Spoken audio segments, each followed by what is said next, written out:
Hi, my name is Katie Cunningham. I'm with Cox Media Group, and I'm here to present a poster on accessibility in you.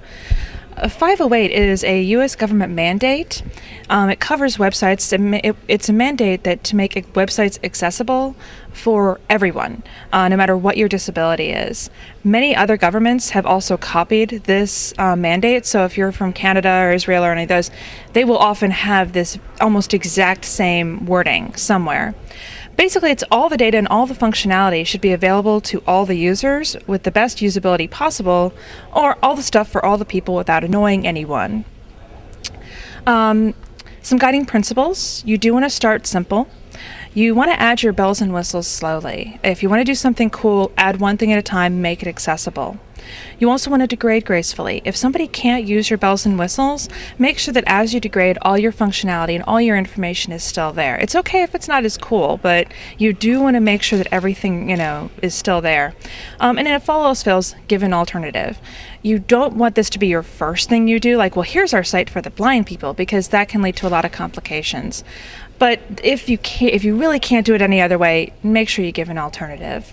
Some groups that are covered by 508: the visually disabled, the physically disabled, the hearing disabled, and the cognitively disabled. Some of the annoyances that these people have, like the visually disabled, if you don't put alt text in your images, they don't know what the images actually have. If you have poor HTML layout. Physically disabled, these are people that might have cerebral palsy or motion disorders, people that have been injured. If you've broken your arm, their annoyances be things like pinpoint navigation, if you really have to click something very precisely. Requiring the keyboard is a big thing. A lot of people that are physically disabled have to use mouse-adapted devices. They can't use a keyboard. Or requiring the mouse. Many people that are disabled can't use a mouse. So, requiring any kind of specific input is really difficult for them. Hearing disabled. These are people that are deaf or partially deaf, or people that forgot their headphones that day, which happens to me all the time. Annoyances. If you don't put closed captioning on videos, they're just lost.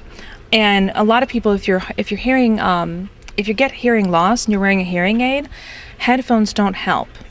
They often cannot wear headphones if you're wearing a hearing aid, depending on the kind of hearing aid.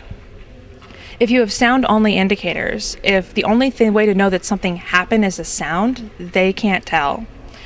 Cognitively disabled, this would be people with dyslexia, ADD and ADHD, or any kind of information processing disorders. These people mostly have issues with content. They don't like all caps.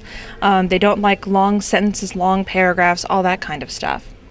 Some common questions. How many people does 508 cover? It covers quite a few people. 10.5 million men in the U.S. cannot tell red from green.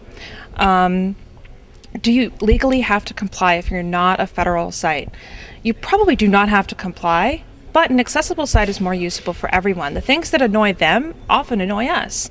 Things like all caps, or finicky UI elements, or pop-up boxes, or bad navigation, or finding your place in a forum with dozens of inputs. People always ask me if Target got sued. Target did get sued, but they settled. So the jury is quite literally still out on whether 508 compliance is going to trickle down to brick and mortar stores. And the last one is my troll question. Can I make a JavaScript port of Doom accessible? And actually, yes, you can. Of course, a blind person probably would not be able to play it, but what about people that are colorblind? Have you tested to make sure that everything isn't muddled?